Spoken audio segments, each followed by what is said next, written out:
থাকে যারা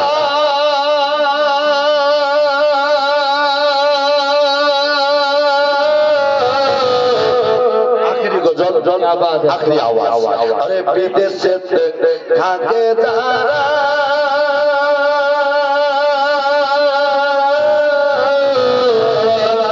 আর মায়েরা দর পায় না তারা রে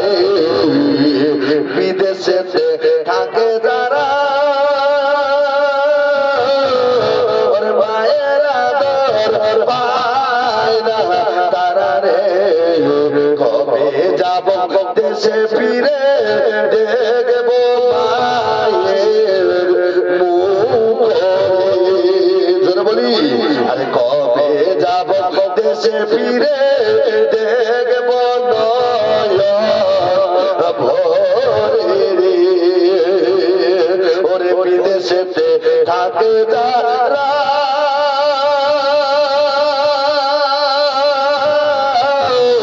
আরে মায়েরা দর পায় না তারা রে কবে যাব দেশে ফিরে দেখব ভোরে রে আরে সন্তান যখন বিদেশে যায়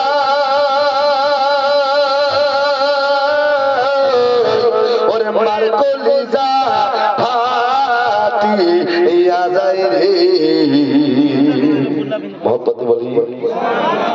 মাকে ভালোবাসেন ভাই সবাই, কারণ মা বাপ হচ্ছে জান্নাত আর বাপ হচ্ছে জান্নাতের চৌকাঠ দরওয়াজা। এই মা বাপকে যারা রাজি রাখবে চৌকাঠ পার হলে আল্লাহর জান্নাতে যাবে। জোরে বলি তাই যাওয়ার পথে বলছি আরে প্রবাসে তাকে যারা মায়েরা দর পায় না তারা রে কবে যাব দেশে ফিরে দেখবো মায়ের মুখ রে আরে সন্তান যখন বিদেশে যায় বলি সুবহানাল্লাহ। অনেকগুলো গজল গান পড়েছি ভাই, যাওয়ার পথে আমি চা খাওয়ার জন্য 10 টাকা করে 10 জনের কাছ থেকে চাই, আছেন কেউ দেবার মতো যে আমি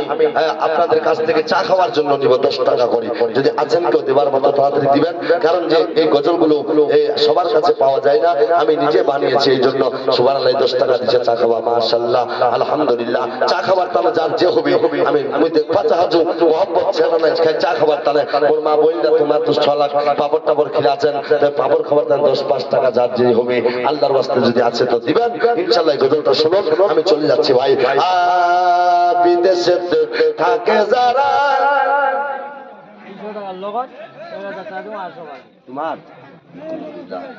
তোমার বহুত কষ্ট করছে বেসরা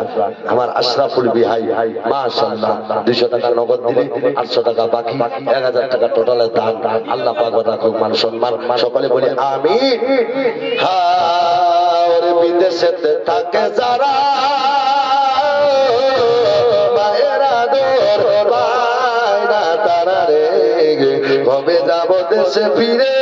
দেখবো মায়ের মুখ রে আরে সন্তান যখন বিদেশে যায় ওরে মার কলিজা ফাটিয়া যায় রে কেঁদে কেঁদে চোখের জলে বালিশ যায় আরে সন্তান যখন বিদেশে যায় কেঁদে আমার কলিজা ফাটিয়া যায় রে কেঁদে কেঁদে চোখের জলে বালিশ যায় রে। আখেরি ছন্দ, আর বেশি কোনো সময় নেব না, আমার জালসা এখান থেকে বন্ধ। একবার জোরে বলি সুবহানাল্লাহ। যার যে দিবার সেমা তার তো কেন দে তোমাদের চা খাবার তানা চাইছো এলা কিন্তু দিমনি কুমুটি কেন দিমনি এমনি আমার রাগ উগার বসা হোক একটা শায়ের ইসলাম যদি নাত পড়লে হ্যাঁ তা বহুত টাকা পালে হ্যাঁ আলহামদুলিল্লাহ। আমি বেশি লুনি আল্লাহর রহমতে হাতখানা মসজিদে দেখা পাচ্ছে আমরা সুবহানাল্লাহ সুবহানাল্লাহ। আল্লাহ পাক এদের দান কবুল করুক আমিন সুম্মা আমিন। ওরে দেশ বাড়িতে থাকো যারা আর মায়ের সেবা করো তারা রে দেশ বাড়িতে থাকো যারা আর মায়ের সেবা করো তারা রে যার মা বাবা নাই বাঁচিয়া সে তো বড় দুঃখী রে জোরে বলি তো মোলাকাত বাকি গোলাম সাবিরকে ডাকলে জীবনে দিবে না ফাঁকি বলছিলাম কথাটা বস্তার মুখটা খুলে দিল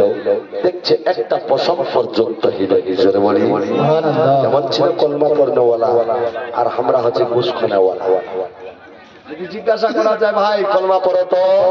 তোমার মনে আছে বনায় 10টা লোক কলমা পড়া পারবে আমরা হচ্ছে গোশ খোয়া মুসলমান কি খোয়া গোশ খোয়া কলমা পড়া মুসলমান না নামধারী মুসলমান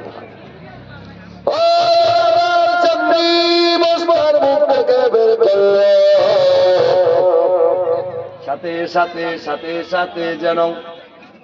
আপন মনে উঠে দাঁড়িয়ে গেল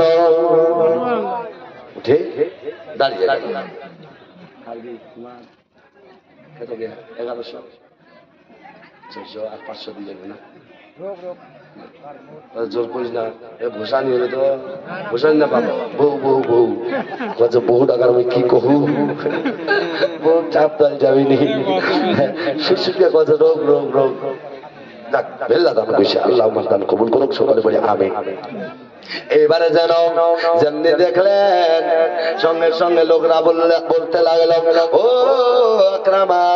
তোকে আমরা পানিতে ফেললাম ওই কুম্ভীরের বাঘ খেলো না জঙ্গলে দিলাম কুম্ভীরে খেলো না জঙ্গলে দিলাম বাঘে খেলো না আবার তোকে এত সিঁড়ি থেকে এত সিঁড়ি পর্যন্ত হাত মেরে জমিনে নামা হলো তোর একটা পশম পর্যন্ত ঘিরল না কারণটা কি বলে শোনো শোনো শোনো শোনো আমি যে নবীর কলমা পড়েছি ওই নদীর কুম্ভীর কেন আর জঙ্গলের বাঘ ভাল্লুক কেন শুনো রে 7তলা বিল্ডিং এর 14খানা সিঁড়ি কেন আমি যার নবীর কলেমা পড়েছি আমার জন্য জান্নাত ওয়াজিব হয়ে গেছে আর জাহান্নাম হারাম হয়ে গেছে জান্নাত হারাম হয়ে গেছে সবাই যখন ছিল আবু জাহেল চুপ করে আছে এরা 70 থেকে 72 জন বলতে লাগলো আমাদের কলমা পড়াইয়া দাও তোমার নবীর কলমা পড়িয়ে দাও সবাই কলমা পড়ে মুসলমান হয়ে গেল জোরে বলি রাতের এখান থেকে রেখে দিলাম আগে আর বাড়তে পারছি না যা কিছু বললাম বলাতে ভাষাতে ভুল ত্রুটি আল্লাহ রাস্তায় সকলের কাছ থেকে ক্ষমা পাতে মা চুপচাপ করে শুনবেন সুটকি ফের ভাজেন না কেন সুটকি